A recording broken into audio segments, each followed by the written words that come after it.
Bonsoir à tous, bienvenue pour cette quatrième émission déjà du Foot Amateur refait le monde. Comme toujours, ravi d'être avec vous ce soir et évidemment, encore et toujours bien accompagné. L'ami Steph est avec moi ce soir. Salut Steph, Bonsoir Julien. comment va? Bien, top forme. En forme? Passez une Ouais, bonne semaine? bonne semaine. Et il y a du lourd sous le terrain ce soir. Exactement, il y a du très lourd, donc on remercie d'ailleurs tous les invités qui sont avec nous au fur et à mesure des semaines. J'en profite pour faire une petite parenthèse pour toutes celles et ceux qui nous suivent. On a reçu là encore beaucoup de messages enthousiastes sur le contenu de l'émission et le fait qu'on défende le foot amateur. Donc continuez à envoyer des vidéos, des photos, des commentaires, des sujets à aborder, peut-être des idées d'invités aussi puisque ça part un petit peu dans tous les sens, et tant mieux. Et pour une bonne émission, je le dis chaque semaine, il faut évidemment un bon invité. Donc on va l'accueillir tout de suite, on lance le jingle invité. C'est parti.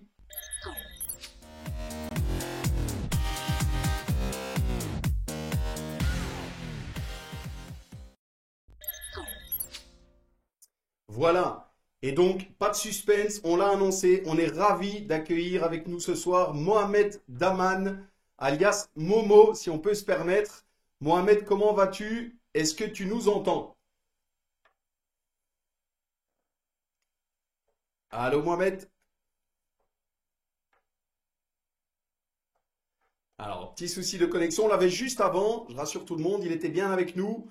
Ah, on voit en direct qu'il y a un échec de l'appel, donc on va le relancer en direct. Pas de raison que ça ne fonctionne pas puisqu'on était en live ensemble juste avant. Donc j'en profite pendant le temps qu'on relance ça de remercier tous ceux qui sont déjà avec nous en direct. Avec David Boy qui nous dit salut les amis, Kevin Nauelars, bonsoir à tous les fans du foot amateur, salut Kev. Nicolas Adobati qui nous dit bonsoir à tous. Euh, je vois aussi Christian Vanim, bonsoir à vous et commande Momo. Donc on lui passera le message si on arrive à le récupérer. Alors chargement et plaisir de la connexion. On était en live pourtant avec lui juste avant. On discutait un petit peu entre nous et ah, voilà, je vois qu'il nous rappelle. Donc tout ça se fait en direct. On va réussir à l'avoir, hein. Voilà.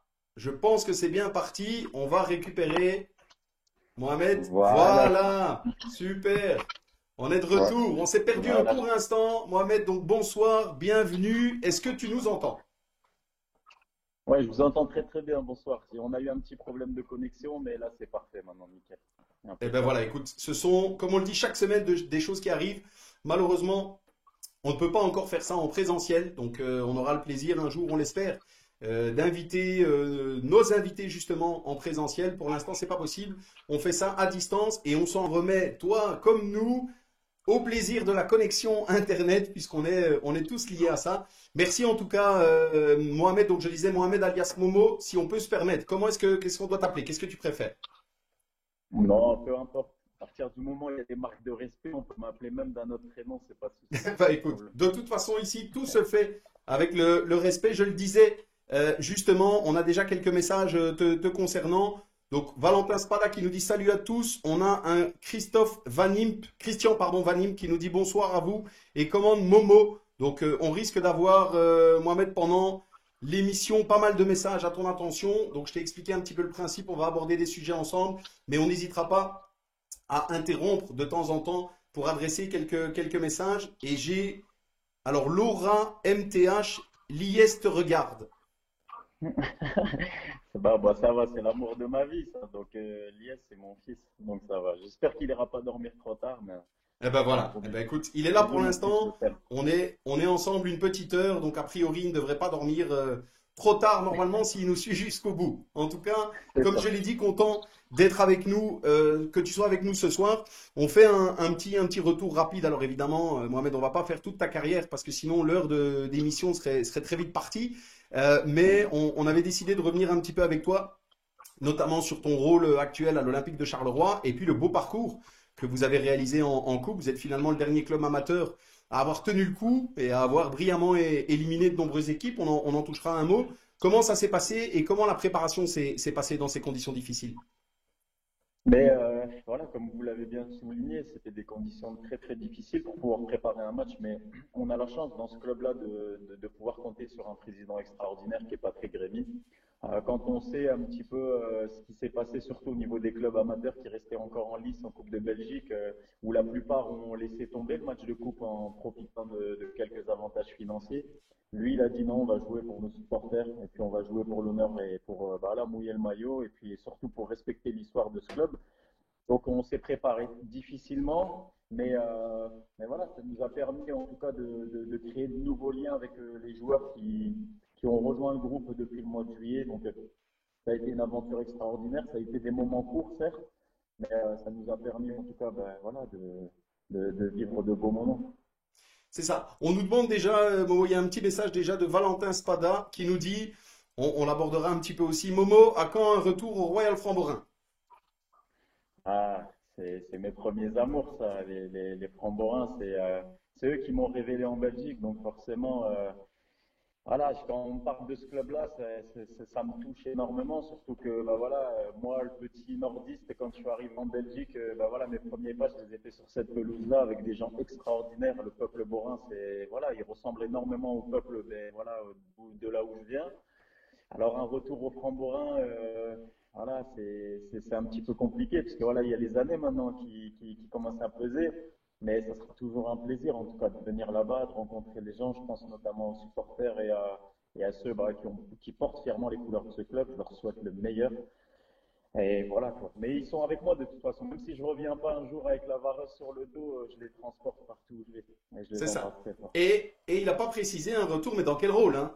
Ça, on n'a pas dit encore. Donc, parce que là aussi, on aura Bon, l'occasion là là, aussi, ils on sont aura bien, l'occasion d'en parler. Steph, un petit c'est mot clair, mais ils justement. sont bien gérés. Est-ce qu'on est fier justement d'avoir un invité comme Mohamed Dawan qui, on le rappelle, a fait une très belle carrière au niveau professionnel, notamment joueur avec des réussites diverses, hein, mais joueur du FC Bruges, de Genk, de Mons, plusieurs fois meilleur buteur aussi, meilleur joueur de la saison dans les différents clubs dans lesquels il est passé, et qui défend le foot amateur. J'étais fan, voilà, tout simplement, j'étais fan de Momo. Je me souviens d'avoir payé des tickets au stade pour aller voir ton équipe jouer ou voir une équipe enfin, une équipe adverse contre qui il jouait. Et Momo, moi, ce que je vais retenir de Momo, c'était exactement la même chose que qu'Andorre lors des interviews. C'est que on ne savait jamais trop dans quel sens il allait partir. Et ça me plaisait en lui. Bah, merci beaucoup en tout cas Stéphane, c'est très gentil. Est-ce Très que, gentil. Mohamed, est-ce que justement, tu as, là aussi on peut le dire, hein, il y a toujours des bien-pensants dans le monde du football. Certains t'ont voulu te coller une étiquette, soit de grande gueule, soit autre. Est-ce qu'on a du mal avec les joueurs et les personnes dans le monde du football qui sont francs et qui osent dire ce qu'ils veulent? Bah, on a du mal, on a surtout mal, entre guillemets, à passer, on va dire, le cap de certaines années et durer dans le métier. À partir du moment où on dit certaines vérités, on le sait très bien de toute façon, hein. Quand vous arrivez dans les hautes sphères du football, il vous suffit pas simplement de prester, mais il vous suffit aussi de suivre un mouvement, de suivre une politique dans un club. Et c'est vrai que quand vous êtes un petit peu, on va dire même beaucoup comme moi, marginal, et que vous dénoncez certaines choses, ben on vous catalogue très très vite. En plus, il faut savoir simplement, c'est que dans le monde du football, et comme je le dis dans les hautes sphères, tout est déjà verrouillé, tout est déjà programmé, on va dire, hein. Donc, c'est hyper compliqué pour un caractère comme le mien, en tout cas, parce que de là où je viens, en fait, on m'avait pas formé à être footballeur professionnel, on m'avait formé à être un homme dans la vie de tous les jours. Et l'éducation que j'avais reçue, surtout, elle m'apprenait à dire les choses clairement, même si ça dérangeait. Sauf que bah voilà, j'avais pas mesuré l'intensité entre guillemets de ce milieu-là et ben voilà, je me suis pris quelques belles gifles, on va dire, de certaines personnes qui attachées à ce monde-là bah, ont essayé de me court-circuiter.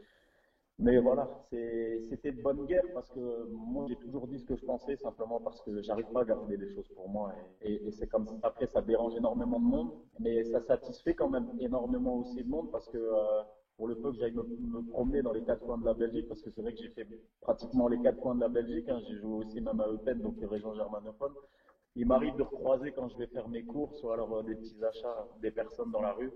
Et c'est exceptionnel les échanges parce que ça reflète pas du tout ces journalistes entre guillemets qui nourrissaient un petit peu bah voilà le journal qu'ils représentaient parce qu'il fallait vendre du papier. C'est vrai que j'étais un très bon client. ben voilà, j'ai appris à vivre avec et avec les années, sincèrement, c'est pas quelque chose qui m'a affecté, au contraire, c'est quelque chose qui m'a endurci et qui m'a fait devenir un homme beaucoup plus vite que prévu. C'est bien. C'est ça. Je regrette rien. Tu étais un bon client, tu l'es toujours, puisque nous, on est content de t'avoir et nous, on apprécie ce côté sans langue de bois naturel, parce qu'effectivement, peu importe le niveau, c'est vrai que c'est quelque chose qui nous manque, Steph. Oui, moi je te trouvais même arrogant lors des interviews et je suis persuadé que là maintenant, je me suis amusé en sachant que tu allais être notre invité. On s'est amusé un petit peu à regarder un peu ce que tu faisais dans tes clubs et j'ai l'impression que le foot amateur t'a adouci et t'es retombé à tes valeurs en fait. Le football professionnel, oui, il t'a donné la carrière, mais je suis pas certain qu'il te donne autant de plaisir, qu'il t'a donné autant de plaisir que tu en as dans le football amateur.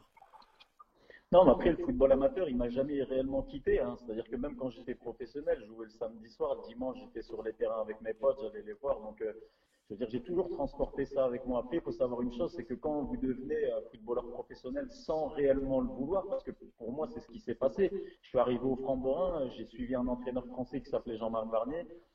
Voilà, je lui ai fait confiance et quand je suis arrivé là, je pensais simplement jouer en Détroit, puis ça a été exceptionnel. J'ai marqué 19 buts en 4 mois. Je suis arrivé à Lens où là aussi, pareil, on m'a protégé dans un club aussi extraordinaire. Puis je suis arrivé 6 mois après en B1. Ça a été trop vite pour moi. Donc je suis resté ce petit amateur en réalité dans ce milieu professionnel. Après, cette arrogance, elle peut être lue de cette manière-là, mais c'est pas vraiment une arrogance, c'est plutôt une force, on va dire, de savoir que ce milieu-là, en réalité, allez, qui m'apporte du positif ou du négatif, peu importe, je sais où je veux aller. Et ça, c'est comme ça, c'était une force de caractère. Après, il faut en jouer. Forcément, quand vous avez des journalistes qui vous posent des questions un peu piquantes, ils attendent quelque chose, ça c'est certain. C'est clair. Et vous savez que de toute façon, dans le milieu aujourd'hui, ce qui marche le plus, ben, c'est triste à dire, mais c'est la réalité, c'est d'être sous les feux de la rampe. Si vous n'êtes pas sous les feux de la rampe et vous rentrez entre guillemets dans ces normes du secteur, bah, vous disparaissez rapidement. Et moi, ça a été ça. Après, j'ai fait des longues études, donc je m'arrêtais pas forcément qu'au football. Je savais très bien que la communication était quelque chose de très important. Mais ouais, cette arrogance, ça peut être ressentie par les gens qui ne connaissent pas. Puis d'autres vont vous dire, non, lui, c'est sa force, il est comme ça. C'est-à-dire que s'il a quelque chose à dire, il va le dire. Quitte à perdre beaucoup derrière, il sait qu'il va se relever. Parce que j'ai une force de foi que, voilà, c'est comme ça. C'est Maintenant, ça, après, ça plaît pas, il y en a.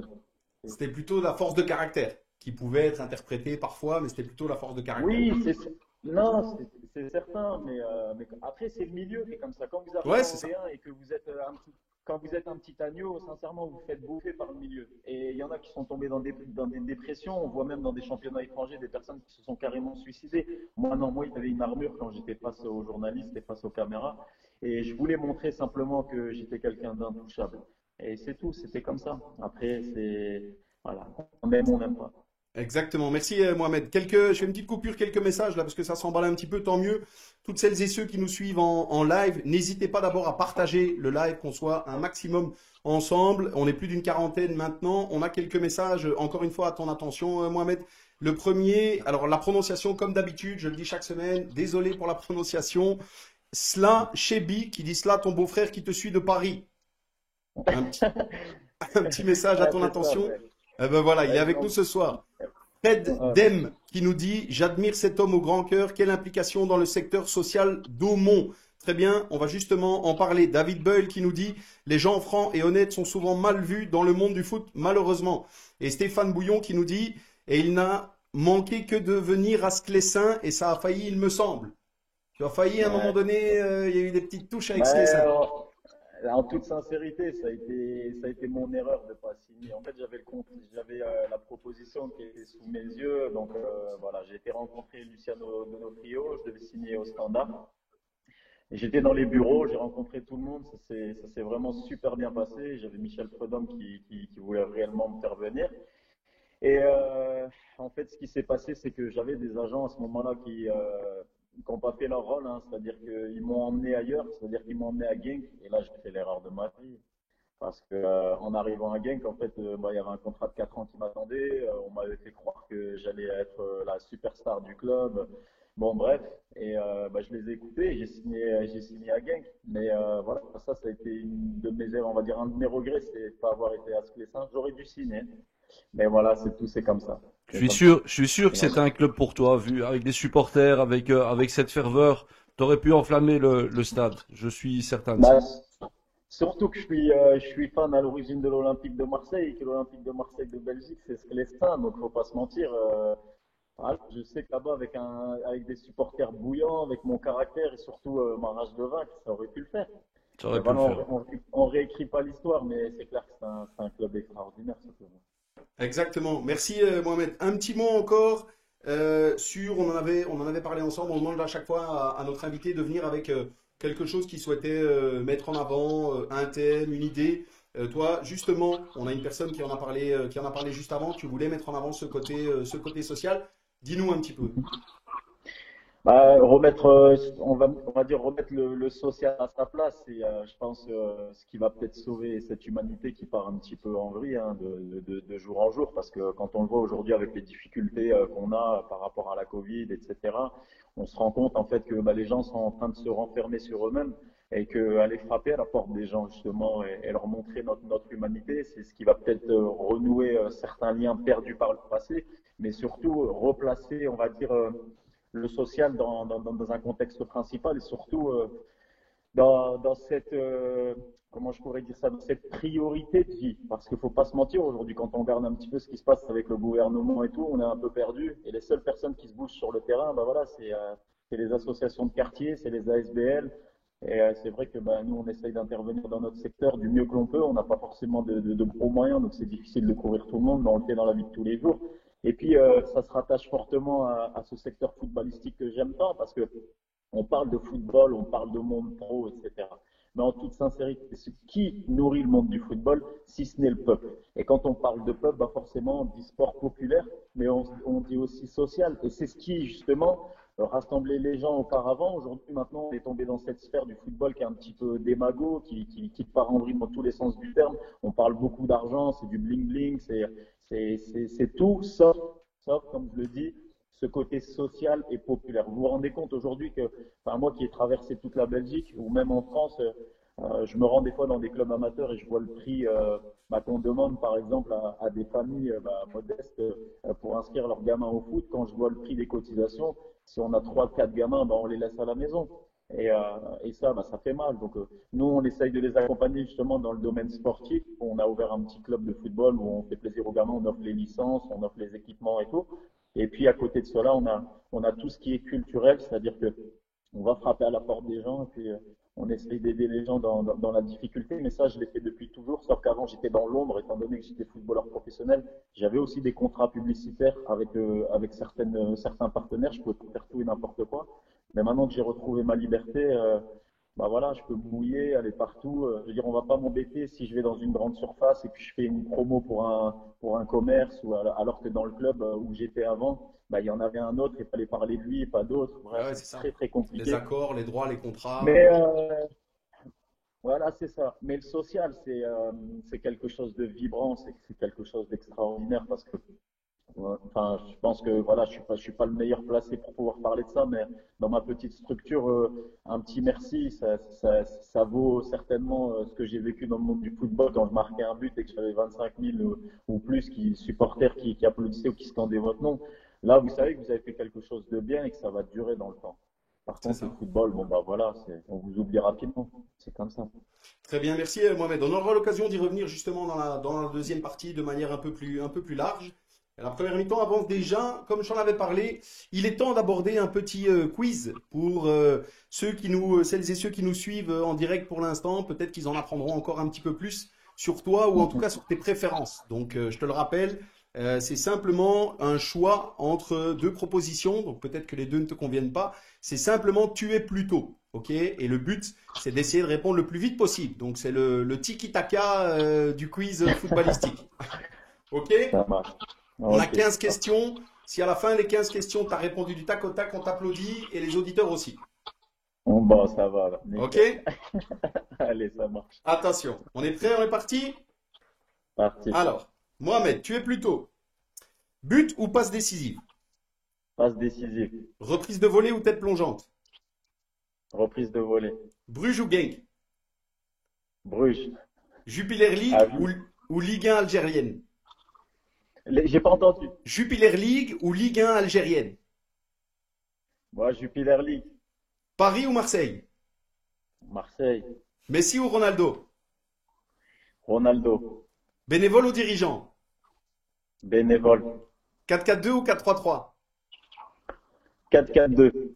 Foot plaisir ou foot business? Foot plaisir. Riyad Mahrez ou Andy Delors? Riyad Mahrez. Mourinho ou Guardiola?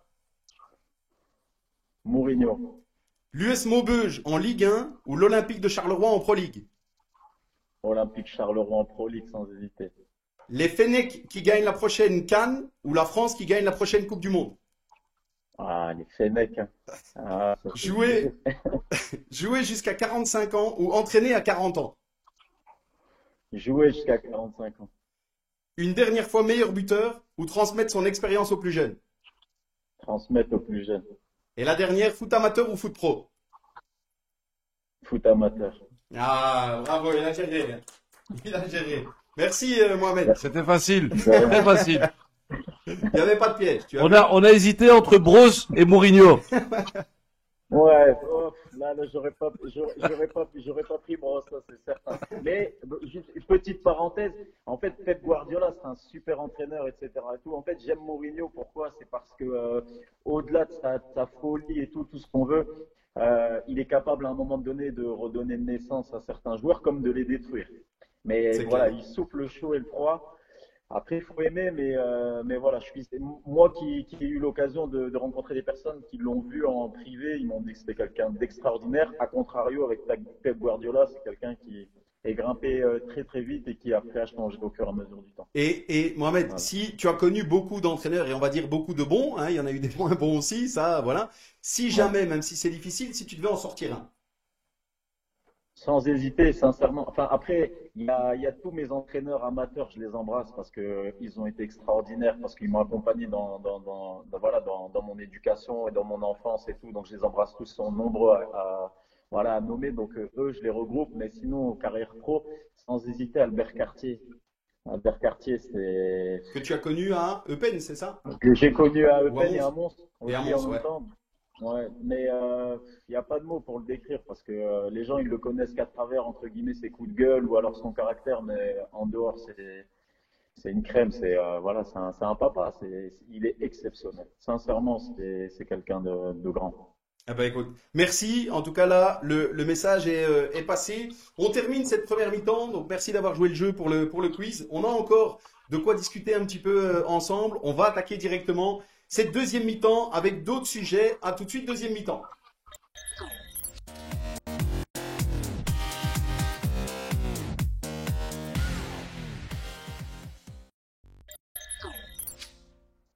Voilà, on est déjà de retour. Mohamed, comme je le dis chaque semaine, les pauses elles sont très très courtes parce que le but c'est qu'on discute un maximum ensemble. Si jamais à un moment donné on a soif, si tu as soif toi de ton côté, n'hésite pas, ça se fait en direct, hein. Il n'y a pas de... Voilà, Ah, parce que et sinon... à la base, je voulais boire, mais comme c'est pas un sponsor, je vais pas montrer la marque. Donc je vais Bah, chez nous, attendre. il n'y a pas de problème. Nous, on est libre Non, mais aussi. On est libre, nous. voilà, non, mais s'ils sponsorisent l'émission, je veux bien la montrer la bouteille. Ça marche. Eh ben, tu passeras le message. Tu peux boire une gorgée et tu peux dire voilà, le message est passé. Pour l'instant, il n'y a Ça rien. marche. Ok. En plus, elle est connue, il y a beaucoup de Belges qui viennent la chercher en Ah France. ben voilà, Ok. moi j'en ai aussi. On connaît bien. Eh Impeccable. ben écoute, vas-y. Du coup, C'est deuxième bon. mi-temps. Messieurs, on a encore là évidemment des thèmes. On les a cités, notamment sur les réseaux sociaux. On voulait aborder un petit peu avec toi je lis simplement en même temps quelques commentaires encore, Mohamed. On a Thomas Baudry qui nous dit un petit coucou des ultras, cool. David Mames qui nous dit top jus l'équipe, merci. On a Mike Dolland qui nous dit avec un âge métabolique de 20 ans et un mental de spartiate, Momo est capable de jouer jusqu'à 45 ans les doigts dans le nez. Tu vois? Ça fait réagir déjà. Bah, Donc déjà, les ultra cool, je les embrasse très très fort parce que c'est des supporters de la Louvière Centre. Voilà, ils sont dans mon cœur à jamais, et ça ils le savent de toute façon. Et puis, bah, Mike, Il a une machine, en réalité, c'est un préparateur physique avec énormément de talent, donc qui était chez nous, qui est toujours actuellement chez nous à l'Olympique. Et en fait, il a les nouvelles machines dernière génération, donc qui prennent l'âge métabolique, etc. et tout. Et c'est vrai que bah, voilà, quand j'ai fait les tests physiques, je suis ressorti avec cette base de données-là de gamin. Donc ça C'est veut dire bien, que jouer, j'espère que jouer jusqu'à 45 ans, c'est possible alors. bah, c'est possible, à moins qu'il ait trafiqué sa machine pour que je le Ouais, c'est prolonge. ça. Ça, c'est ça, c'est autre chose. Ça, Mais c'est possible. Pour te garder le plus longtemps possible. voilà, c'est ça. Non, sincèrement, je me sens bien et voilà, tant que ça dure, voilà. Je reprends la petite parenthèse avec Marco Casto, enfin, l'ex-coach de Meux maintenant qui m'avait dit, on s'est croisé en match amical, il m'a dit Momo, sincèrement, tant que tu peux jouer, que t'as pas de douleur, joue, parce que le jour où tu vas sortir du terrain, tu vas vraiment ressentir un manque terrible. Et ça, c'est la réalité. Ah, mais ça. Moi, je me bats contre les années, mais ça va, pour le moment, ça se passe bien. Ah ben écoute, que Ça ça va. dure le plus longtemps possible parce que je confirme, peu importe le niveau, toi tu joues évidemment à un très bon niveau. Nous on a connu un bon niveau, Steph, un peu plus bas. C'est vrai qu'une fois que c'est plus là, on se rend compte que ça manque et beaucoup plus que ce qu'on pensait. Ça manque, c'est tout ce qui est autour qui manque. C'est les C'est potes, ça, c'est l'odeur du vestiaire, c'est les entraînements, voilà, c'est tout ça qui manque une fois que c'est terminé. Donc profites-en exactement. bien.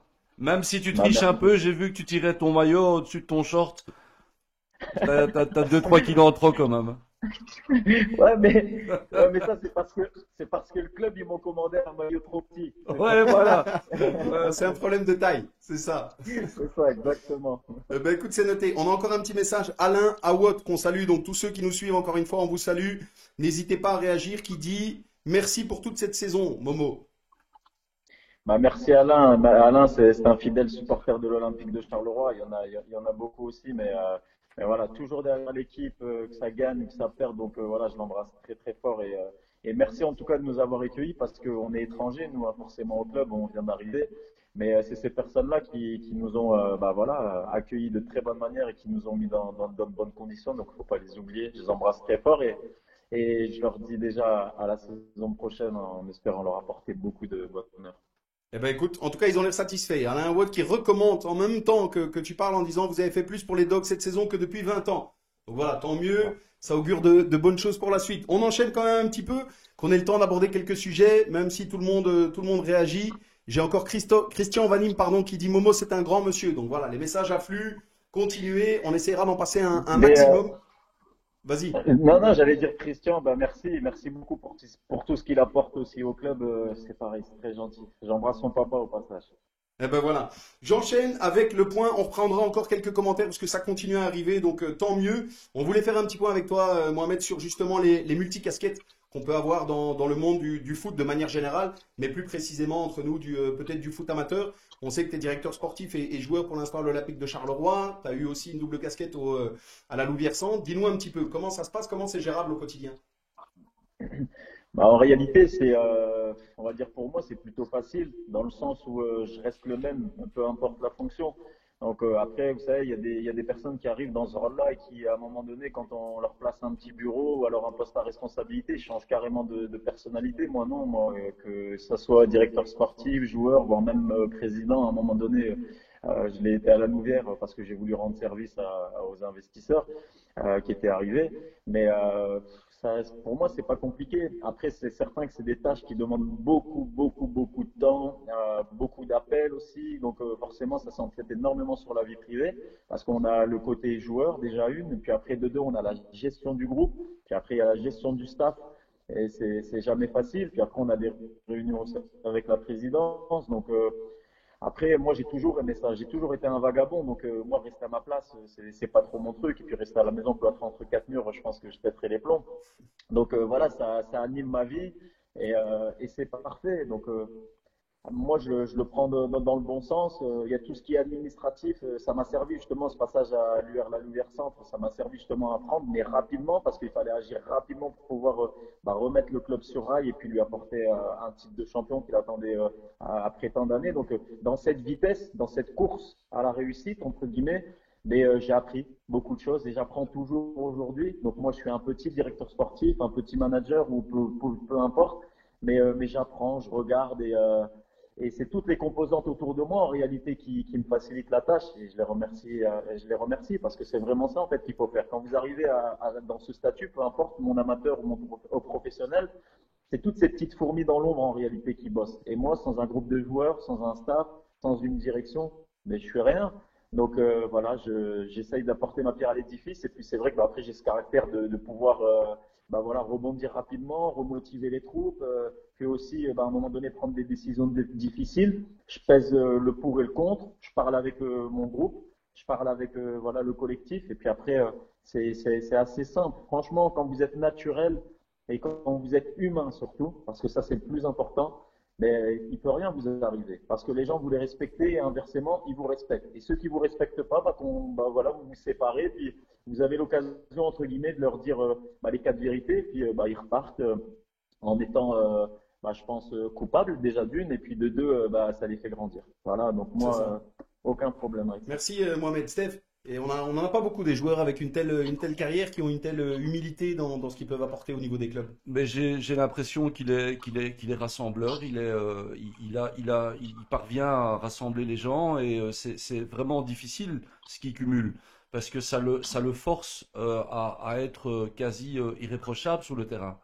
Vu ta fonction de directeur sportif, tu n'as pas le droit de passer à travers 3-4 semaines. Tu es obligé d'être tout le temps. T'es obligé de prester tout le temps. Sinon, tu risques d'être un peu en porte-à-faux vis-à-vis de ton groupe, non? C'est pas évident. C'est exactement ça.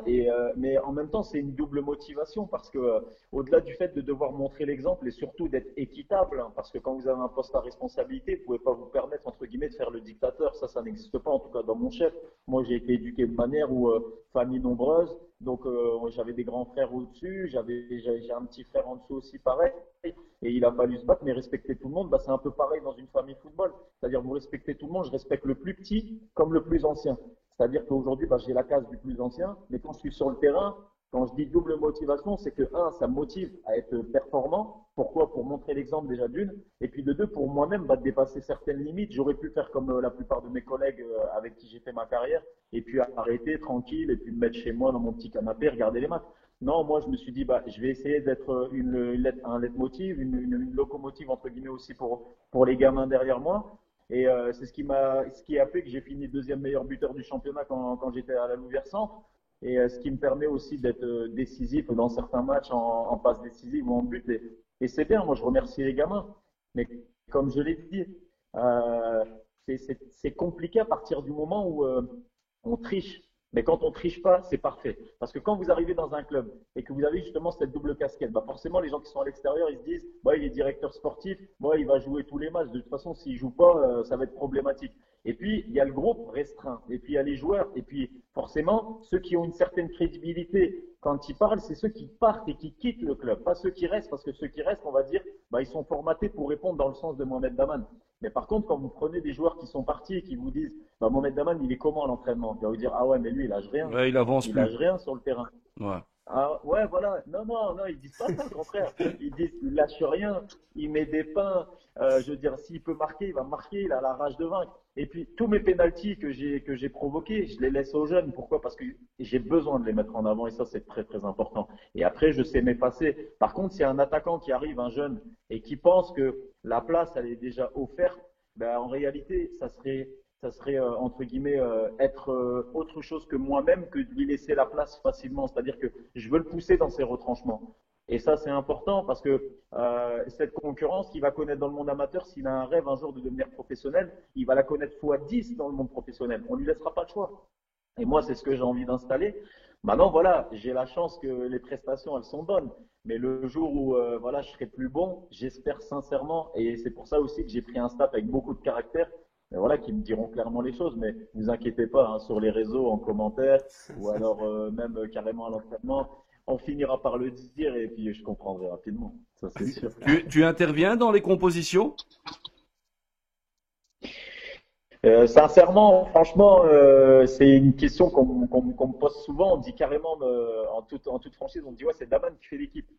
Mais ceux qui ont dit ça, ils l'ont dit au tout début, jusqu'à connaître l'identité du coach, donc Xavier Robert, donc qui est arrivé à la Louvière Centre.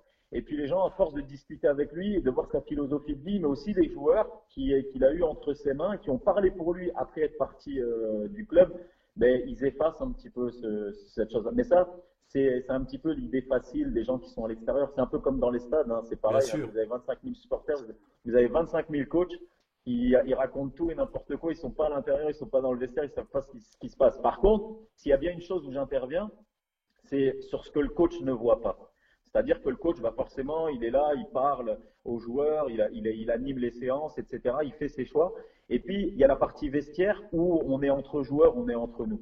Et à ce moment-là, forcément, à quelques heures, on va dire, du match décisif, il y a certains comportements qui peuvent être nocifs pour le groupe, qui peuvent être compliqués. Moi, je sais, je l'ai vécu. J'étais un joueur de fort caractère. Quand je savais que je jouais pas, je n'étais pas dans la compo. Il arrivait des fois où je traînais les pieds à l'entraînement. Ça, j'essaye de faire éviter ça. Puis il y en a d'autres. Forcément, s'il y a des joueurs qui suivent pas le mot, je suis là moi pour rapporter ça parce que c'est important d'avoir quelqu'un à l'intérieur même du vestiaire qui communique avec le coach et tout sur des choses invisibles pour lui, hein, et ça c'est important. Donc Ouais, c'est ça. non, je pense qu'on forme une très bonne équipe. Mais pour répondre à la question simplement, non, je m'occupe pas de ça. Et en tout cas de la composition d'équipe. Et regardez les dernières feuilles de match, de toute façon, que ce soit à la Louvière ou que ce soit à l'Olympique Charleroi, il m'a mis souvent sur le banc, hein, parce que forcément avec toutes mes casquettes, des fois j'arrivais pas à m'entraîner les 4 fois semaine. Et donc, là, tu étais puni. moi j'étais sur le coach. Voilà. Bien. Mais par contre, quand je rentrais, j'étais décisif. Donc la semaine d'après, là, j'avais un petit bonus pour revenir Ça dans veut le dire coup. qu'en Non, montant, le joueur Mohamed Daman envoie encore des petits messages à son coach pour dire, regarde, même si j'ai loupé un entraînement, attention. voilà, c'est ça. Puis on peut découper les petites séquences de match et tout pour se mettre à son avantage. Un Mais, emmerdeur jusqu'au bout, quoi. ouais, bon, c'est ça. Pour le coup, ça peut être ça. Et puis il y en a d'autres qui vont dire que je suis un bon vivant. Et voilà. T'as bien Non, raison. non, En tout cas, ça, c'est une chance, c'est Mohamed, de clair. pouvoir, pour tous les jeunes de l'Olympique de Charleroi, de pouvoir bénéficier C'est ça. d'une telle expérience. Tu l'as expliqué. Évidemment, ça va leur apporter énormément. Et le fait de transmettre tout ce que toi, tu as connu et cette rage de vaincre que tu as encore à ton âge, c'est admirable. Je fais une petite parenthèse encore avec quelques messages. Stéphane Bouillon qui nous dit une belle humilité. Bravo, Momo. Carleto Zin Madrid il a su allier le rôle de président et le rôle de joueur sans jamais prendre le dessus sur l'aspect du relationnel joueur-coach. Proche des joueurs, toujours à les mettre en avant, ses besoins propres, chapeau l'artiste et allez les verts, Cadra. Ouais, ça c'est quelqu'un qui a quitté le club, hein. Justement, c'est pour ça que je dis la voix revient à ceux qui quittent le club et pas forcément ceux qui sont à l'intérieur et qui ont peur de parler parce que dans ce milieu, forcément, ceux qui restent, ils ont peur de ça. Donc, je le Exactement. remercie énormément. Et Je le ben voilà. remercie énormément, mais On, voilà, on en a c'est encore parce que un, Mohamed. Donc, de nouveau, Carletto qui dit sa principale motivation était le bien-être des gens, coachs, joueurs, dirigeants et la réussite du projet. Donc, bravo. Thierry Prince qui nous dit, moi, je n'ai aucun problème avec les personnes compétentes qui ont plusieurs casquettes car ils apportent un plus dans le foot. Mais le souci actuel, c'est qu'il y en a beaucoup qui prennent plusieurs casquettes et qui n'apportent rien. Et là, c'est décevant. Ils ont des titres, mais c'est tout. Justement, là où tout ce que tu nous as expliqué, cette preuve d'humilité, c'est évidemment une bonne chose. On a un clin d'œil Maxime Gomez qui nous dit, c'est autre chose que le Prince Compagnie. On fera un débat sur la situation de Vincent Compagnie. Un autre moment, il on faut, aborde. il Vas-y, faut Mohamed. simplement, en toute sincérité, hein, que ce soit mon pro, mon amateur, n'imposez rien. N'imposez rien. Laissez les gens dans leur naturel. Et si c'est un naturel en réalité qui se marie avec vos valeurs, tant mieux, ça durera.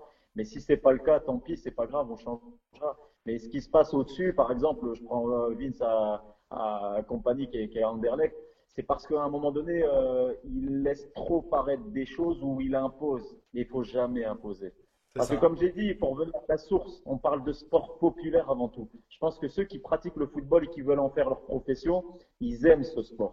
Et à partir du moment où ils aiment, vous devez les écouter, vous devez les comprendre. Et ça, c'est ce qui est le plus dur dans ce milieu-là, c'est de trouver des gens qui vous écoutent et qui vous comprennent. Moi, je me suis retrouvé des fois à 2 heures du matin dans des logements de joueurs, hein, donc amateurs, qui étaient en difficulté à leur parler, à essayer de les remotiver alors que j'avais pas à le faire.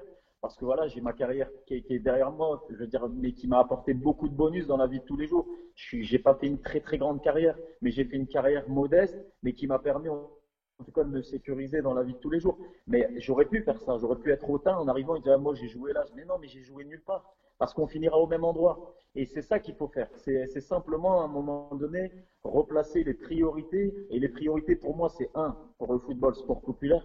Deuxièmement, l'entraide dans la vie de tous les jours, dans les entraînements, etc. et tout, et dans les matchs. Et puis surtout la compréhension et l'écoute. Les gens, ils n'écoutent pas. Dès qu'il y a un joueur qui est moins bien, qu'est-ce qu'on fait? Quand on a un gros portefeuille, ben, dès qu'il y a un joueur qui est moins bien, on le dégage, on en achète un autre.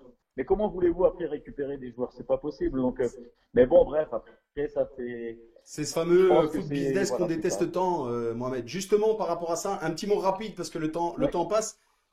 Justement, sur cette notion de solidarité, on en a parlé ensemble plusieurs fois. Est-ce que tu considères, nous on a la réponse évidemment, mais est-ce que tu considères que le foot pro est suffisamment solidaire avec le foot amateur et avec la société de manière générale, que ce soit les joueurs, les clubs, les dirigeants, est-ce qu'il y a une forme de soutien, de solidarité ou pas du tout?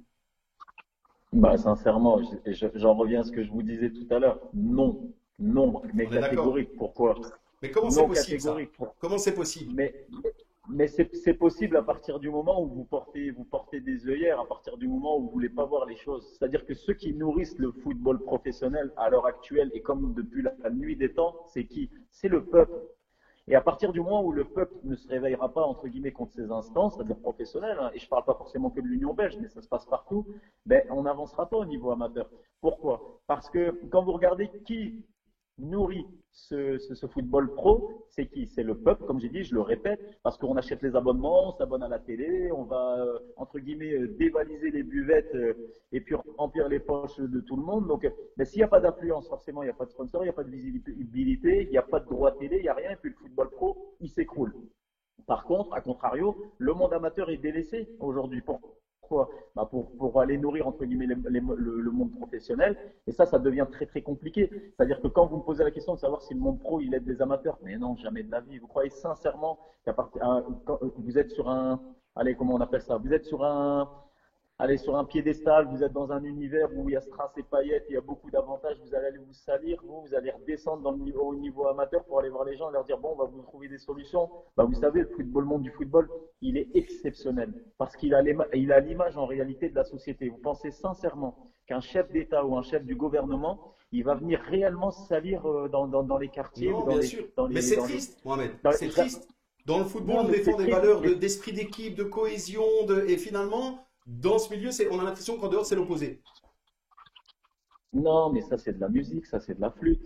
Ça c'est quand on dit, mais tout le monde sait, tout le monde entend entre guillemets cette petite musique qui dit que oh les gens d'en haut vont aider les gens d'en bas. Mais non, mais jamais de la vie. Simplement pourquoi? Parce que c'est les gens d'en bas qui doivent reprendre entre guillemets le pouvoir. Et moi je peux vous garantir à 2000% que si demain tous les clubs amateurs retrouvent leur affluence dans les stades, c'est-à-dire après la Covid, en espérant que ça arrive le plus rapidement possible, et qu'ils délaissent les stades pro, qu'ils aillent plus dans les tribunes, et qu'ils aillent plus acheter l'abonnement télévisé pour regarder, vous allez voir ce qui va se passer. Bah, vous allez avoir les grandes chaînes télé qui vont appeler les clubs en leur disant hey, qu'est-ce que vous êtes en train de faire là? Il n'y a plus personne dans votre stade. Nous, maintenant, on ne place plus ici. On va aller placer notre argent où? Dans le monde amateur. Ben, c'est ce qui se passe. Et normalement, regardez, je vais vous donner juste un petit exemple, hein, parce qu'après, ça peut être long et tout. Mais vous partez, le football, il a été créé ou il a été créé en Angleterre, hein, si je ne me trompe pas. Moi, j'ai pas la science Ouais, infuse, ouais, mais je bien pense sûr. qu'il est parti de là. En Angleterre, quand vous allez dans des clubs de division 5, division 6, c'est rempli. Le stade est plein. Pourquoi? Parce qu'ils ont gardé cette valeur humaine. Ils ont gardé cette valeur populaire. Et nous, on l'a perdu. Aujourd'hui, en réalité, tous les gens du monde amateur, tout le monde se plaint, mais par contre, c'est les premiers à nourrir le monde pro. Donc, c'est exceptionnel. Moi, je suis désolé. Dans la rue, pourquoi ils ne se baladent pas avec des maillots enfin, je veux dire, des vareuses de meux, des vareuses Ouais, des bien sûr. framboins? Pourquoi c'est honteux? Bah non, c'est pas honteux. C'est un honneur de représenter son village. Non, bah non. Bon, on préfère aller remplir les caisses de ceux qui ferment les yeux. Et concrètement, c'est ça. Et dans ces instances, en réalité, hein, vous savez, je vais vous dire quelque chose. Après, ça va peut-être être repris par la presse. Je vais peut-être avoir des problèmes. Mais moi, je ne sais pas garder ça pour moi. Mais quand vous prenez ces instances professionnelles, elles sont forcément à un moment donné reliées aux instances amateurs. Mais par qui? Par le biais de qui? Et de quelle manière on nourrit justement les représentants du monde amateur? Ça, on ne sait pas, ça se passe en coulisses. Mais tout ce que je peux vous dire, c'est qu'à un moment donné, si vous avez des personnes qui tapent vraiment, réellement, là où le bas blesse, Mais là, ça va bouger. Mais ça, Mohamed Daman, il va jamais rien changer, hein. Moi, ce que je suis en train de dire là maintenant, on va reprendre peut-être ça dans la presse ou dans les commentaires. Oh, il a une grande gueule, il a été dire ça. Mais la réalité, c'est ça. Le monde amateur nourrit le monde pro. Inversement. Par contre, le monde pro ne nourrit pas le monde amateur, et je peux vous le garantir, hein. Et Mais on on l'a est bien encore vu d'accord, dernièrement. Mohamed.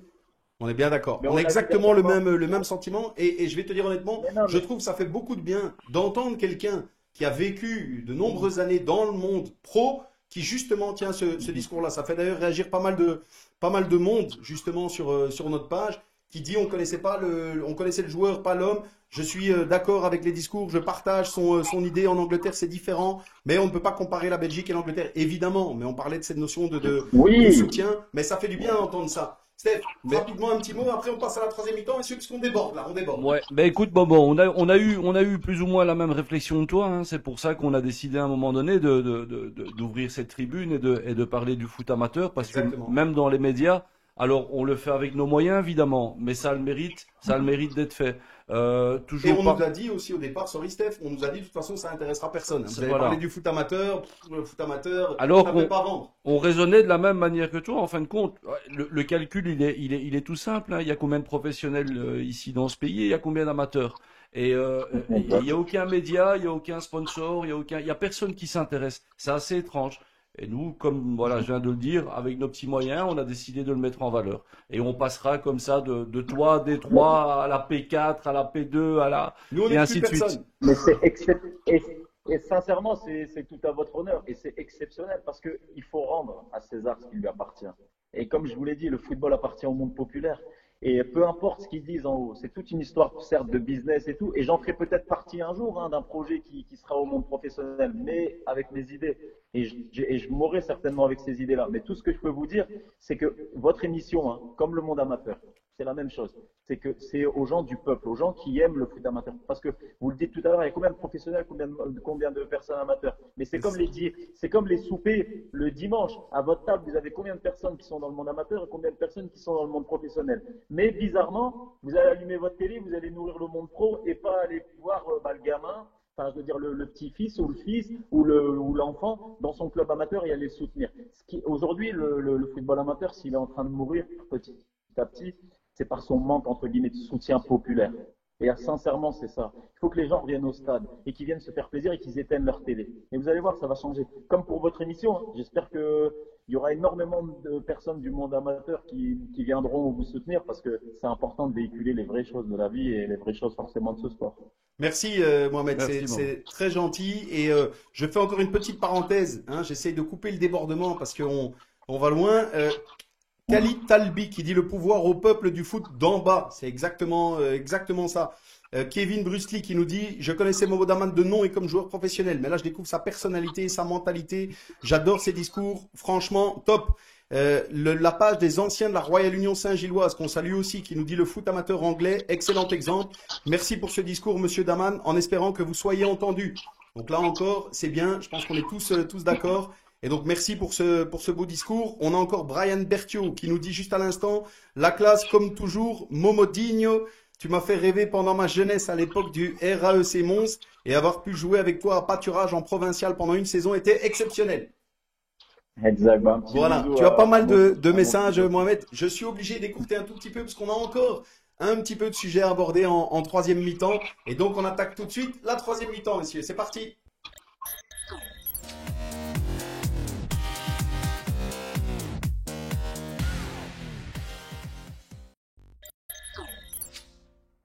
Voilà, on est déjà de retour. Donc, tu vois, chez nous, les pauses, ça va vite, hein. Mohamed, comme je t'avais dit, on enchaîne. Le but, il nous reste une petite quinzaine de minutes. Alors, j'en ai parlé avant l'émission. On commence toujours cette troisième partie par un petit jeu. Cette semaine, à gagner le t-shirt, justement, Mohamed, pour soutenir et porter fièrement ce mot amateur qui parfois est tellement péjoratif pour certains. Steph le porte aujourd'hui fièrement, amateur. Hashtag Farm, donc foot amateur refait le monde, il est à gagner aujourd'hui. Et donc le principe du jeu est simple. On a demandé à notre invité Mohamed en début, donc juste avant l'émission, de choisir un chiffre de 1 à 5000. Et comme toujours, Mohamed, on s'engage, même si tu reçois 200 textos maintenant, on balance pas le chiffre, tu le dis à personne. Non, non, non. Moi qui fais un beau discours depuis tout à l'heure sur le Ben fait de ne voilà. pas tricher, voilà, je vais pas commencer à tricher maintenant. Ben voilà, justement, donc très bien.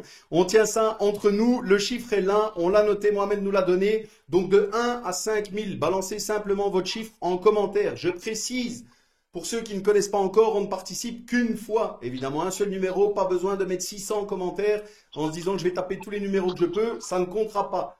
Un commentaire chacun, et évidemment, encore une petite précision, la taille sera ajustée en fonction du gagnant. Hein. Si vous ne gagnez pas le t-shirt de Steph, hein, ce sera un nouveau qui sera envoyé à la taille quand vous nous aurez communiqué la taille choisie. Et donc, il y aura, dernière chose, la couleur. Steph, tu nous as dit? 4 coloris, gris, noir, rouge, blanc. Voilà, on dirait un magasin, hein, mais c'est pas ça. C'est juste un t-shirt à faire gagner. Donc de 1 à 5000, on vous l'enverra par la poste et vous pourrez porter fièrement ce mot amateur. Donc allez-y, balancez les commentaires. Et si on a plusieurs égalités, ce sera des tirages au sort, puisque tout est possible évidemment. De 1 à 5000, c'est parti. Et dans une dizaine de minutes environ, on donne le résultat. On enchaîne avec le rituel de cette partie. Buvette, Mohamed, je t'en ai parlé aussi. Le snipe de Steph, ce qu'il a vu, ce qu'il a entendu, ce qui lui a déplu. Vas-y Steph, ton snipe. Carton rouge aux dirigeants. On est dans une période où les transferts, ça bouge un petit peu dans tous les sens et on remarque aujourd'hui on désigne des coachs, on désigne des formateurs, on désigne des joueurs via des SMS. J'aime pas cette méthode, je déteste cette méthode. Il faut absolument que les dirigeants prennent leurs responsabilités, expliquent le pourquoi de ce licenciement et pas juste recevoir un SMS dans son fauteuil en se demandant le pourquoi. Ce qui est dérangeant dans cette histoire, c'est que vous avez des coachs qui ont les épaules pour supporter ça, mais ça peut être dangereux pour un jeune coach d'être foutu dehors sans savoir trop pourquoi. Donc, petit message aux dirigeants qu'ils arrêtent de se prendre pour des patrons de multinationales et qui retrouvent un petit peu ce côté humain et ce côté chaleureux que le football amateur a besoin. Et qu'ils aient du respect pour les gens. Et qu'ils aient Même du si respect. une décision doit être prise, il y a aussi une manière de prendre. Il y a aussi une manière. décision. C'est devenu une mode. On se cache derrière un clavier. On donne plus d'explications et on se retrouve sans rien, sans savoir pourquoi. J'aime pas du tout cette méthode. Peut-être que je suis mentalité à l'ancienne, mais j'aimerais bien qu'on garde de temps en temps des choses d'avant. Très bien, merci Steph. Mohamed, tu partages ton avis là-dessus? Bah forcément. Après, derrière, moi j'ai toujours dit que le face-à-face, c'était toujours quelque chose de, voilà, d'actualité. Malheureusement, aujourd'hui, avec cette nouvelle technologie, bah, il y a certaines personnes qui ont pris goût à fuir leurs responsabilités à travers des messages. Moi, je l'ai vécu en tant que joueur aussi, hein. Donc, on m'a déjà envoyé des messages pour me dire des choses qui m'ont forcément blessé parce que quand je cherchais à voir la personne, elle m'évitait. Par contre, par message, c'était facile d'envoyer des romans. En tout cas, voilà, moi je suis contre ça parce que comme il l'a bien précisé Steph, je pense que c'est une question déjà avant tout de respect, mais surtout de dignité pour la personne, parce que ça reste un être humain et quand on parle de ce côté humanité, etc., et que on vient vous chercher pour vous recruter dans un club et puis qu'après par la suite on vous jette comme un chien, non, ça c'est pas quelque chose qui doit arriver en tout cas, et que ça soit dans le monde amateur ou dans le monde professionnel, hein, de toute façon, hein. Donc non, moi je trouve ça désolant, je trouve ça irrespectueux. Le message, on peut l'envoyer, mais on peut l'envoyer pour une entrevue. Après, ça coûte rien de discuter en face à face et puis après de respecter l'homme et puis de dire clairement ce qu'on pense.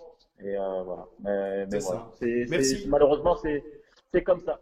C'est comme C'est ça ça. maintenant. Merci Mohamed, on est d'accord. Merci Steph pour ce snipe. Quelques commentaires. On nous dit Thierry Prince qui nous dit top mentalité Steph. Vincent Momart qui nous dit tout à fait d'accord. Je pense que là encore on partage. Peu importe, même s'il y a des décisions à prendre, il y a au minimum une manière et un respect à avoir pour toutes les personnes, peu importe le rôle et le niveau qu'ils ont.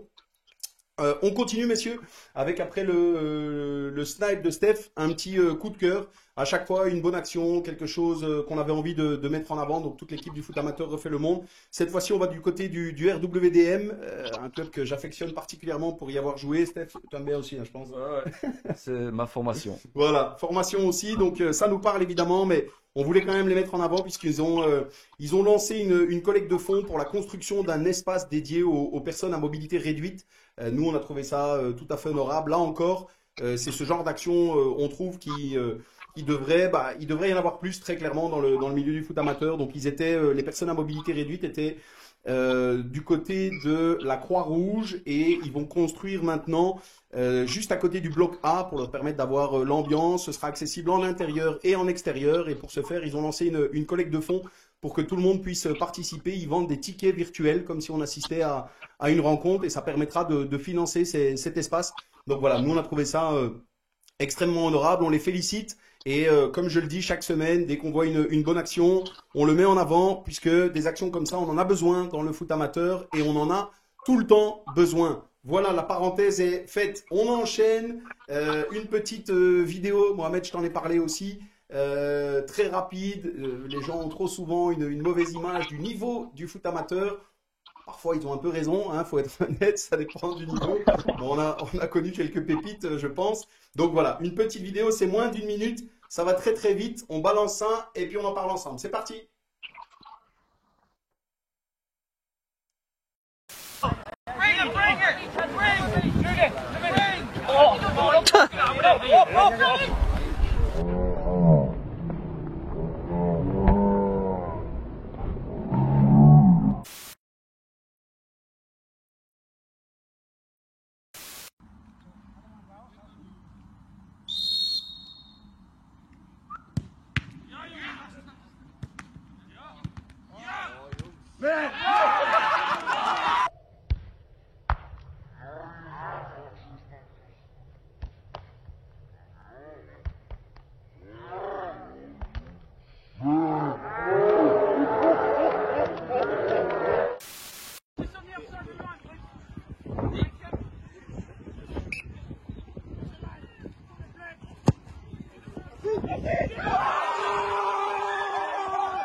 Voilà, on est de retour. Steph me disait justement que le coup franc, il en avait mis des plus beaux. Plein. Plein. Mohamed, je ne sais pas si tu as eu l'occasion de la voir. Je te l'ai envoyé, mais je sais que c'était pas évident. Est-ce que tu as eu Si, l'occasion de la si, voir? si. Tu l'as vu? Ah, Voilà. j'ai Tu es vu. plutôt première vidéo, J'ai double contact extérieur du pied ou plutôt la deuxième partie de la vidéo? Non, celui-là, il était excellent, le premier. À mon avis, lui, il a dû rentrer tard la veille. C'est ça la magie du monde amateur. Il a dû voir double. Il doit avoir 3 grammes dans le sang. Mais c'est ça, ça fait partie du monde amateur. Et non, c'est exceptionnel. Après, bah, il y a 4 arrêts quand même, hein. 4 arrêts Voilà. décisifs en plus. Bon, il a plongé dans tous les sens. Et puis, bah, le coup franc aussi. Moi, j'en ai vu, hein, moi, sur les terrains amateurs, beaucoup de buts comme ça. Il y a On quand en a même vu pas mal aussi pas mal. de beaux buts. Ouais, ouais. Et Il y en tu a beaucoup, il y confirmes, en a des beaux. Mohamed, peu importe le niveau, parce qu'on pense toujours que, bon, évidemment, hein, il y a un petit lien, hein, si on descend un peu plus bas, on a plus de chances de tomber sur la première partie de la vidéo, faut être honnête. Mais tu confirmes quand même que peu importe le niveau, c'est ce qu'on dit aussi sur les réseaux, ça peut arriver dans n'importe quelle division. Non, franchement, moi j'en ai vu, moi qui est partout. Déjà, j'ai joué, parce que les gens ils savent pas, mais ils pensent qu'à la carrière pro, mais il y a quelques années encore, j'étais en 17e division française. D'ailleurs, je fais un petit coucou à tous mes potes de ce club-là. Et 17e division française, après je suis passé par la P1 avec pâturage. C'était exceptionnel. Mais franchement, exceptionnel. Parce que moi, j'avais jamais joué le dimanche à 15 heures depuis que j'étais gamin, j'avais plus joué. Donc j'arrivais, ça sentait l'alcool dans le vestiaire, tout ce que vous voulez. Mais quand on était sur le terrain, c'est vraiment exceptionnel. Et on a mis vraiment des beaux buts. On a joué contre des bons joueurs. Et puis j'ai recroisé certains joueurs aussi du monde pro. Non, il y a tout, il y a de tout. C'est un mélange, c'est exceptionnel. Par contre, chez les pros, on verra pas ça. On verra pas tout. Mais Voilà, on verra exactement. simplement. Voilà. Mais là, c'est pour ça, c'est beaucoup plus riche. En souvenirs, sincèrement, mon amateur, il est beaucoup plus consistant. Eh C'est bien. ben, là encore, on est d'accord, Mohamed. Merci pour les anecdotes. Justement, on arrive tout doucement déjà. Ça va vite, hein, quand on prend plaisir à échanger comme ça sur ce qui nous passionne tant, ça va vite. On arrive tout doucement à la fin. Deux petites questions encore, Mohamed. La première, un de tes meilleurs souvenirs au football ou dans le monde du football. Qu'est-ce que tu as envie de mentionner, de mettre en avant? Dis-nous un petit peu. Non, il y en a beaucoup, mais on revient toujours au naturel. C'est, euh, je suis en Turquie à ce moment-là en Division 1. Là-bas, on est en train de jouer et puis je sors du match le soir et puis j'ai la maman de mon fils hein, qui m'envoie un message pour me dire que ça y est, il arrive. Et là, j'oublie ma carrière, il y a tout. Donc c'est fini. Ça a été le plus beau moment de ma carrière de footballeur, c'est d'avoir été papa à l'intérieur de cette carrière-là. parce que ça a été un nouveau coup de boost et c'était ce qu'il me fallait. Donc, non, c'est le plus beau trophée, hein. Il y en a, ils parlent de Ligue des Champions, Coupe du Monde, ils ont des trophées chez eux, mais ils n'ont pas de vie. Moi, c'est ça, c'est ma Ligue des Champions, c'est ma famille, c'est ça, c'est ma Coupe du Monde. Et je sais que je la joue tous les jours, donc c'est exceptionnel. Et je souhaite à tout le monde de pouvoir vivre ça, mais c'est les plus beaux trophées, c'est ça, c'est la famille. On peut dire tout ce qu'on veut, mais c'est ce qui reste. Et c'est ce qui va m'accompagner certainement 6 pieds sous terre. Donc, c'est pas mes trophées et tout ce que j'aurais amassé, entre guillemets, dans ce milieu-là. Mais non, ça a été ça. Je me rappellerai tout le temps parce que je crois qu'on avait perdu en plus. On était dans l'avion, on revenait en Turquie et ça s'était pas bien passé durant le match. Et je reçois le message comme quoi que ça y est, le lendemain il arrive. Donc direct, je vais voir le coach et je lui dis écoute, faut que je rentre. C'est pas possible là. Et voilà. Quand je suis arrivé, c'était non, c'est ma vie, mon fils, c'est ça, c'est la vie, Bah écoute, c'est ça mon magnifique. plus beau souvenir. Merci Mohamed. Là encore, je pense, Steph, c'est tout à l'honneur de la personne, hein, pour ceux qui ne le connaissaient pas, qu'on a pu découvrir tout au long de cette heure-ci, avec autant de souvenirs qu'il doit avoir, autant de bons moments. On en a quelques-uns qu'on nous envoie, hein. Donc Brian Berthiaud qui dit pour lui, bon pour lui, hein, Mohamed, c'est quand il offre la montée, quand tu offres la montée en D1 au RAEC Mons. Bon, évidemment, il y a des souvenirs de supporters, mais là encore, c'est tout à son honneur de mettre en avant cette connotation familiale. Je vais reprendre le commentaire de Kevin Bruce Lee. En fait, on te découvre humainement. Alors évidemment, sportivement, enfin nous en tout cas, on te connaissait, on fait partie de la même génération, donc on t'a vu jouer. Mais humainement, comme je te disais au début, tu avais comme ça cette carapace et en fin de compte, tu es humainement très très très bon et C'est très rassembleur. gentil. Et je te souhaite beaucoup de chance dans tes projets. Et si tu as besoin de mains pour tes projets, on est là. Eh Mohamed, ben, comme ça tu franchement, sais, Steph, il se place franchement, partout, merci. hein. À toutes les émissions, Ouais, il se place dans tous les projets, hein. Donc on ne sait jamais. Non, Tu mais sais, c'est des mains. Je te propose des mains. Je te propose des mains.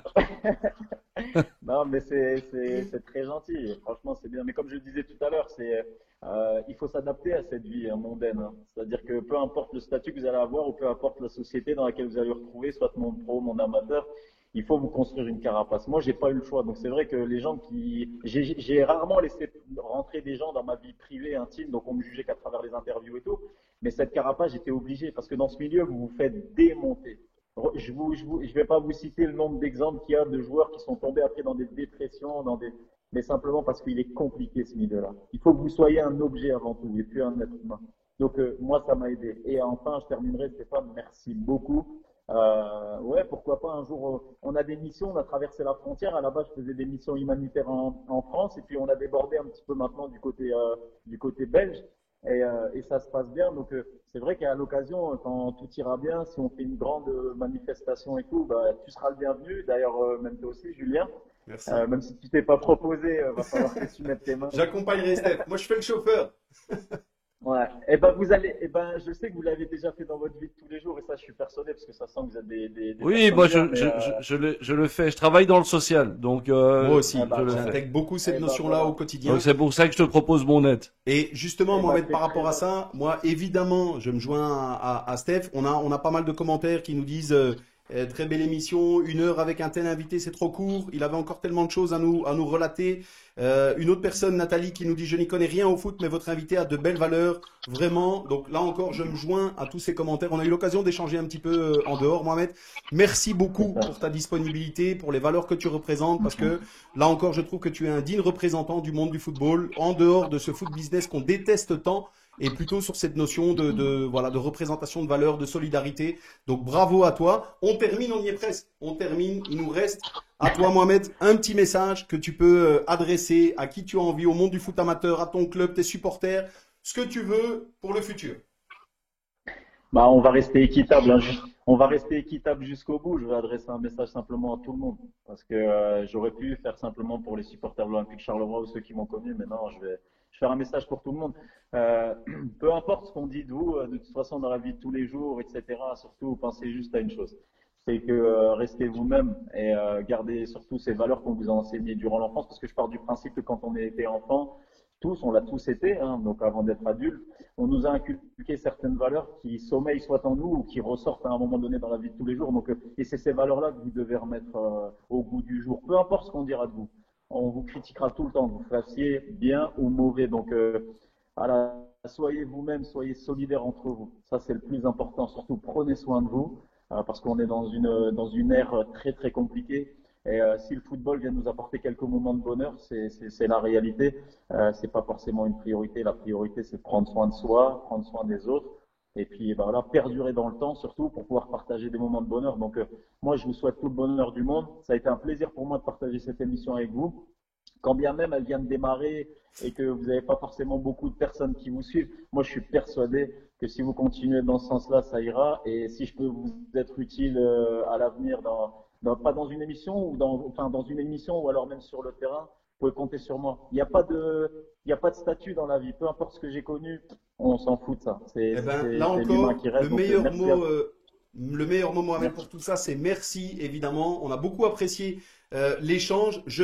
On y est presque, hein. Je sais que ça fait plusieurs fois que je dis on termine, mais on a oublié la semaine passée. On était tellement pris avec notre invité comme toi aujourd'hui. On s'est fait taper sur les doigts. On a oublié de donner le chiffre gagnant du petit concours pour le t-shirt. Donc, ça a été animé. Je donne la réponse, hein. Elle est là. Comme ça, tout le monde la voit. Voilà le chiffre que Mohamed avait choisi. Alors, je le précise tout de suite parce que je l'ai vu, hein, pendant les commentaires. On a une égalité. Voilà, parce que apparemment, Mohamed, toi, le 7 était tellement gravé que du coup, il y en a plein qui l'ont trouvé. C'est jamais arrivé. Mais voilà, il fallait que ça arrive. Donc, je précise à tous ceux qui suivent, on prendra, désolé pour les autres, le premier qui a mis le chiffre 7 en commentaire. Donc, on vérifiera parce qu'il y en a plusieurs qui l'ont mis. Donc, merci Mohamed d'avoir joué le jeu. On annoncera le gagnant ici en fin d'émission. J'ai donné le résultat. Dernière petite chose, même si on l'a déjà fait, Mohamed, le petit bilan de cette émission. Steph, l'heure passée avec Mohamed. Mais, bon. Cette histoire du chiffre 7, c'est quand même bizarre, hein, je te le dis. Il y en a 15 qui l'ont donné. Ouais, voilà. En fait, tu changes pas, hein. Tu changes pas, en fait. Mais non, mais Stéphane, en même temps, tout le monde sait que le numéro 7, c'est mon Ben voilà, c'est ça. C'est ça, Voilà, c'était gravé. Bilan super agréable et découverte d'un homme au-delà du footballeur et super agréable. Et Momo, voilà, je te le répète, on est là en cas de besoin. Très bien, merci Steph. Mohamed, le petit bilan de l'émission, même si on l'a déjà passé entre nous. Ah, franchement, c'est passé très vite. J'ai laissé ma famille en plus pour être avec vous et tout. Je vais aller les rejoindre maintenant. En plus, en France, c'est confinement 18h. Donc, si je me mange une amende, il faudra la payer. Mais, on demandera à nos futurs sponsors, Mohamed. Non, sincèrement, franchement, c'est passé très vite. Mais comme chaque moment, entre guillemets, de bonheur dans la vie, on ne voit pas le temps passer. Et franchement, c'était vraiment, et sincèrement, moi, je suis quelqu'un de cash, mais c'était un bon moment avec vous. Merci beaucoup et merci à tous ceux qui nous ont suivis. Voilà, c'était bien. Et pour les messages, bah voilà, merci pour les commentaires. Même au bled, on nous a suivis. Partout. Ah, mais ça c'est certain. C'est certain que ça sera relayé au bled. Heureusement que voilà. D'ailleurs, vive les Fennecs. Hein. Exactement. Que l'émission traverse les frontières. On clôture là-dessus. Je réitère les remerciements. Ça a été un plaisir, que ce soit avant ou pendant l'émission, tous les échanges qu'on a eus. Je sais que tu es quelqu'un de très occupé et de très sollicité. Ça, c'est certain. Mais malgré tout, tu as pris du temps pour nous répondre et pour assister à cette émission et qu'on puisse échanger pendant une heure ensemble. Donc, encore une fois, merci beaucoup. On suivra tes performances avec l'Olympique, mais aussi ton futur peut-être après, qui sait, hein, j'ai noté jusqu'à 45 ans, donc ça veut dire que tu vas encore nous régaler avec quelques pépites. On suivra ça avec grand plaisir. On clôture là-dessus. C'était le Foot Amateur refait le monde. Merci à tous de nous avoir suivis et à la semaine prochaine. Au revoir. Bonsoir. Ciao.